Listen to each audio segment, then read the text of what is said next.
Hi everyone, welcome back and thank you for joining us for another episode of FPL Fix. Game week 24 is finally over and we have another double just around the corner. My name's James and I'm here as always with Patrick, and in this video we'll be giving you insight on everything you need to make the best decisions for game week 25. Hi everyone, in this episode we will be discussing trending transfers, top performers and which players to target for the upcoming double.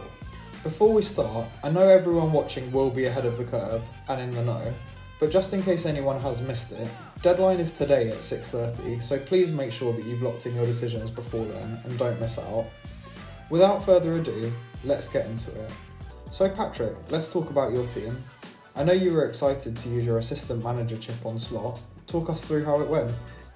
I was one of the over 1.1 million managers that activated assistant manager chip, and thankfully Slot returned for me with 15 points. However, I have to admit that I did have a mini panic attack and had to double check that he didn't lose points because he got a red card. Overall I got 110 points, outperforming a game week average of 87, which means I got another green arrow. My top performers were Salah with 58 points, Palmer with 6, Michaelenko with 7, India with 9. I refused to include Gapco as one of my top performers because I sold Wood in order to get him in the team, and Wood outscored him by 10 points. I also got unlucky with India getting injured in the second half of the double game week. My low scorers included the usual suspects. I don't know what else to say about the Man United boys that hasn't been said already by everyone else. Onana, Fernandez and Ahmad got 4 points combined, subpar all around. James, I know you chose to be a rebel and go against other managers and didn't use the chip. How did you get on? Okay, so I matched your score and also got 110 points. For me, it was a red arrow, but I was still quite pleased with the outcome. Like you said, I decided to take a risk and not play a chip this week, despite the obvious potential and knowing that the vast majority of active managers would be playing one. And now we know it was a record-breaking 2.68 million managers who did last week. I did originally have the triple captainship activated on Salah, but when we received the bombshell just before the game week 24 deadline that Salah would have back-to-back doubles, I couldn't resist but hold out for the second set of fixtures. Wolves at home, followed by an injury-ridden Aston Villa, was just too tempting for me, and I'm definitely using it on him this week. Given the record-breaking form he's been in all season, I wouldn't be surprised to see him outscore his enormous 28 points that we saw him achieve. So Salah was, of course, my top scorer, and I was glad to have captained him anyway. Chris Wood was outstanding for me as well. He was the highest sold player of the game week and scored a hat-trick to return a massive 17 points. Gakpo, Trent, Michaelenko and Cole Palmer all got me roughly what I expected from them, given the fixtures, but I did get let down by Isak, Gordon and Rodgers, who all blanked. Probably the most painful outcome for me though was the decision to play Bednarak over Munoz. I really thought that it could pay off and be a massive differential with the recent form of Bednarak, but I should have known Man United would be terrible again, and I really missed out on Munoz. He got me an assist, a clean sheet and 2 bonus, and ultimately cost me an agonising 10 points by keeping him on the bench. So as you can see, my team definitely could have done better, but scoring 110 points without a chip is still a very sound outcome, and much more impressive than achieving it with a chip activated. No offence, Patrick. Shots fired there, mate. Unnecessary. Okay, let's have a look at the top performers from game week 24 before focusing on the double game week 25. So let's start with goalkeepers. The top were heavily influenced by the double game week. Alisson and Pickford both produced 1 clean sheet. Sells, who we've gotten used to seeing on this type of list. Okay, and then defenders.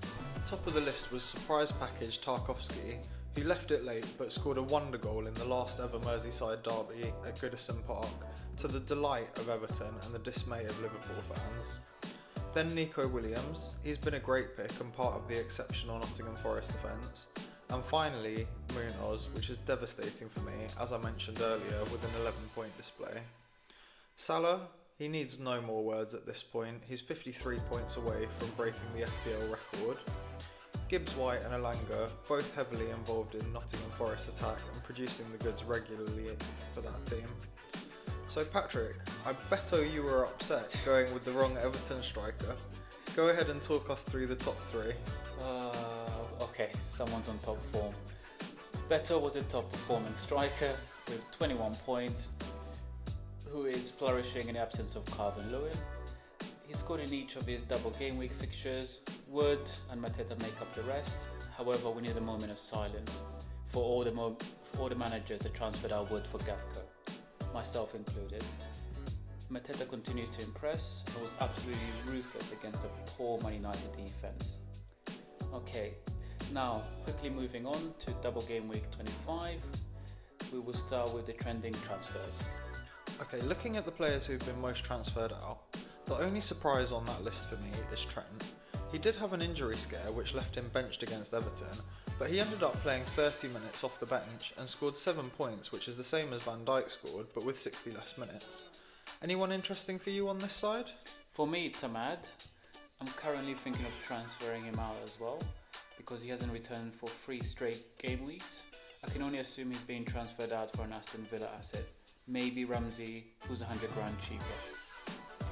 Yeah, it was always a mad decision to bring him in, to be honest. Man United have just not been at it this season. Moving on to the most transferred in players, not many surprises for me on this list either. Bournemouth have a great run of fixtures starting this week against Southampton. They don't blank in 29, and I'll be looking at both of them on our wildcard next week. Rodgers and Gakpo have double game weeks, and we've spoken enough about Chris Wood this episode to understand why managers are bringing him back in. So now we've seen who's being brought in and out, let's have a look at who we think are the best picks for game week 25 and the next few weeks. Right, so we know Aston Villa and Liverpool are the two teams doubling in 25. We won't spend too much time on this page as we've already covered this in our previous video. Link is in the description, so check that out if you haven't seen it. Has anything changed for you or anything you want to go over on this page, Patrick? Only one thing to say, and that is apart from Rodgers and Unai Emery, I'm not really interested in getting any other Aston Villa assets for game week 25. Watkins' fitness is also a major concern, and despite watching the game on Sunday, I still think the wingers are a rotation risk. Okay, so let's switch our attention to the single game week players to target. So we're going to focus on 3 teams here in Arsenal, Brentford and Bournemouth. All 3 have huge chances for points potential in their next 2 fixtures, and all have a confirmed fixture for blank game week 29, which is really important to be preparing for at this point. I like a lot of the players on this list, to be honest. I'm likely to bring in at least 6 of the players on screen next week from Brentford and Bournemouth given their great run of fixtures. The main thing that stands out to me though is the lack of striker options. Arsenal are without Jesus and Havertz, Brentford are missing Thiago, Bournemouth are missing Evan Nielsen, and that only really leaves Wissa left on this list. And given his link-up play with Mbeumo and consistently getting into the positions for big chances, I think he's one of the standout options. What's your thoughts, Patrick? Who stands out for you? I've already got Kirkes from Bournemouth, and he continues to be a reliable attacking threat. And despite the numerous price rises, he's still very affordable. Trossard against Leicester looks like a good pick. With Martinelli's injuries, Arteta has no excuse but to play him. He's a player who has been starving for minutes and has shown he can be productive whenever given the opportunity. We've already talked a lot about Kluivert, but to me Dango is a true differential pick, and given his price tag, he's an affordable asset for any budget. So James, you've already told us you're going to activate your triple captainship. Are you really going to do it this time? What does your team look like this week? Okay, that's fair. No, I am definitely activating it this week and just hoping that somehow Salah can outscore his previous output of 29 points in this double. So I've got my team on screen, but that does still show Gordon, who I'll be getting rid of given his potential injury. I'm getting an Aston Villa midfielder in his place, and I'm leaning towards Ramsey at the moment, but could go rogue and pick up Champions League winner Asensio instead. With another Aston Villa midfielder coming in to join Rodgers, that will take my double game week tally to 5 players with no hits. With that, along with my triple captain active, I have full confidence a green arrow is on the way. Raya, Munoz, Michaelenko and Trent all have good defensive fixtures and clean sheet chances. Munoz and Trent should be a good threat going forwards too. Rodgers has been a Premier League troll for most part of this season, back-to-back 1-pointers in FPL, but exploding with massive returns in other competitions. I think he's the most locked attacker for Villa given their current transition period and with the potential fitness issue for Watkins. Palmer has again been sold in the masses this week, but I have no intention of getting rid. He's capable of pulling out a 20-pointer in any fixture. Triple captain Salah could genuinely be record-breaking numbers and I'm fully here for it. Isak is another one being sold, but I've got full confidence in him. He's single-handedly run defences ragged this season and I can see him causing City real problems. Chris Wood has a tough fixture, but he's beyond consistent and I expect him to score again. And Gakpo's minutes might be managed again over the double, but I really can see him scoring 1 or 2 given the strength of Liverpool's attack and the weaknesses in the two defences they're up against. Patrick, what changes are you looking at this week? I don't have that many changes planned for my team.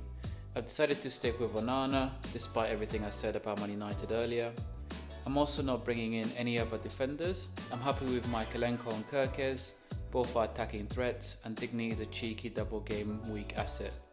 My only change will be midfield. Salah will be my captain again, and at this point he's a must-have. Also, Liverpool have favourable double fixtures, making Salah prime captaincy candidate.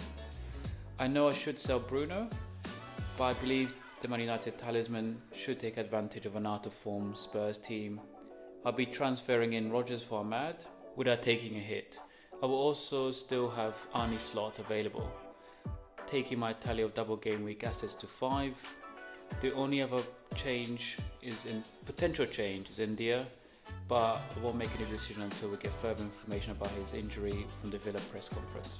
Okay, well that's all from us this week. Thanks for watching. Here's to another week of triple figure hauls. Wishing you the best of luck as always this week with whatever decisions you make. Just one last final reminder that the deadline is today at 6:30 PM. Make sure you don't get caught out. Thanks everyone, join us next week and don't forget to like and subscribe if you want to see more content like this.